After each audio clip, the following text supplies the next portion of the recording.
Hello மக்களே, இந்த வீடியோவில் நம்ம ஈஸி அண்ட் டேஸ்டியான உருளைக்கிழங்கு சமோசா எப்படி பண்ணுறதுன்னு தான் பார்க்க போகிறோம். அதுக்கு நான் 1.5 கப்பு கோதுமை மாவு எடுத்துக்கிறேன். அதில் தேவையான அளவுக்கு உப்பு போட்டுட்டு அப்புறம் கொஞ்சமாக எண்ணெய் போட்டு நல்லா பிசைஞ்சு எடுத்துக்கலாம்.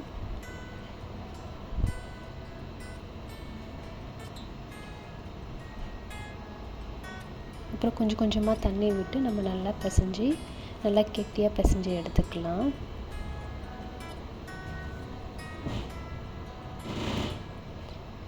லாஸ்ட்டாக கொஞ்சமாக எண்ணெய் விட்டுட்டு அது ஒரு சைடில் வச்சிடலாம். ஒரு 30 மினிட்ஸ் நல்லா ஊறட்டும்.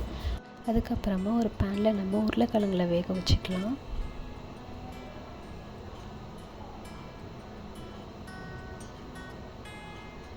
கொஞ்சமாக உப்பு போட்டுட்டு அது நல்லா வெந்து வர கேப்பில் நம்ம ஒரு ஆனியன் எடுத்து நம்ம கட் பண்ணிக்கலாம். நீங்கள் எவ்வளோ செய்ய போகிறீங்களோ குவான்டிட்டி அதுக்கேற்ற மாதிரி நீங்கள் பண்ணிக்கலாம். நான் 2 பேருக்கு தான் செய்ய போகிறேன். ஸோ அதனால் நான் ஒரே ஒரு வெங்காயம் மட்டும் நான் எடுத்துக்கிறேன்.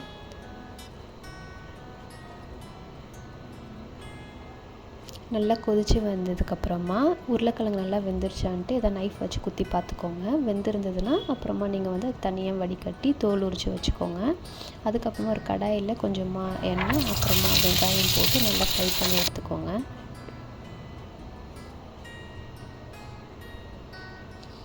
நீங்கள் வேக வச்ச உருளைக்கிழங்கு நல்லா இந்த மாதிரி ஒன்றும் பாதியாக மசிச்சுக்கோங்க. ரொம்ப மசித்தாலுமே ஒரு மாதிரி குழஞ்ச மாதிரி இருக்கும்.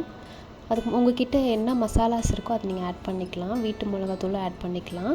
அது போட்டுட்டு அப்புறமா கொஞ்சம் இஞ்சி பூண்டு பேஸ்ட் நான் போட்டுக்கிட்டேன். கொஞ்சமாக தான் யூஸ் பண்ணேன். போட்டுட்டு உருளைக்கிழங்கு போட்டு நல்லா வேக வச்சு எடுத்துக்கோங்க. அவ்வளோதான். அப்புறம் நீங்கள் திரட்டி வச்சிங்களே அந்த மாவை கொஞ்சம் கொஞ்சமாக வெட்டிட்டு நீங்கள் வச்சுக்கோங்க. அது நல்லா மெல்லிஸாக திரட்டி எடுத்துக்கோங்க. சப்பாத்தி மாவோட நல்லா மெல்லிஸாக திரட்டி எடுத்துக்கோங்க. திரட்டிட்டு ஒரு பேனை சூட் பண்ணி நீங்கள் ஒன்றும் பாதியாக வேக வச்சு எடுத்துக்கோங்க. ஃபுல்லாகவும் சப்பாத்தி மாதிரியே வெந்துடக்கூடாது. சும்மா லைட்டாக ஒரு 2 செகண்ட் அந்த மாதிரி வச்சு நீங்கள் எடுத்துக்கோங்க. எடுத்துகிட்டு எல்லா சப்பாத்தியுமே இந்த மாதிரி ஷேப்பாக வச்சுட்டு கரெக்ட் ஷேப்பில் வச்சுட்டு நீங்கள் சைடு மட்டும் நீங்கள் வெட்டி எடுத்துக்கோங்க. இந்த மாதிரி நீங்கள் வெட்டி எடுத்தது வேஸ்ட் பண்ண வேணாம். இந்த மாதிரி சின்ன சின்னதாக நீங்கள் கட் பண்ணி நீங்கள் ஆல்ரெடி செஞ்சு வச்சுருக்க மசாலா கூட போட்டு நல்லா நீங்கள் மிக்ஸ் பண்ணி விட்டுக்கலாம்.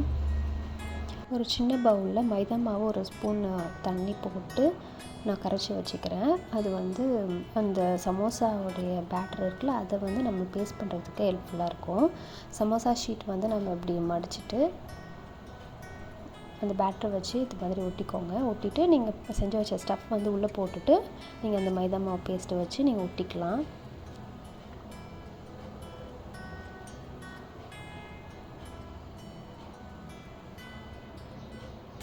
அதுக்கப்புறமா எண்ணெய் நீங்கள் சூடு பண்ணிக்கோங்க. சூடு பண்ணி ஒரு சமோசாவாக நீங்கள் லோ ஃப்ளேமில் வச்சு நீங்கள் போட்டு எடுங்க. அப்போ தான் உங்களுக்கு தீயாமல் வரும். இல்லைன்னா நீங்கள் ஹை ஃப்ளேமில் வச்சிங்கன்னா மேலே இருக்கிற பேட்டர் நல்லா தீஞ்சிடும். சமோசா வெந்துருச்சுன்னு பார்க்குறது எப்படின்னா நீங்கள் உள்ளே போட்டோன்னே நிறைய பபிள்ஸ் வரும். அது கொஞ்சம் கொஞ்சமாக அடங்கும். அப்போ நல்லா வெந்துருச்சுன்னு அர்த்தம். அப்போ நீங்கள் எடுத்துடலாம். கடைசியாக கருவேப்பிலை நீங்கள் நார்மலாக அப்படியே இடையில போட்டு எடுத்து நல்லா தூவி விடலாம் ஃப்ளேவருக்காக. இது ரொம்பவே சூப்பராக இருக்கும். கண்டிப்பாக நீங்களும் வீட்டில் ட்ரை பண்ணிவிட்டு அப்புறம் எனக்கு கமெண்டில் சொல்லுங்கள். Thank you so much.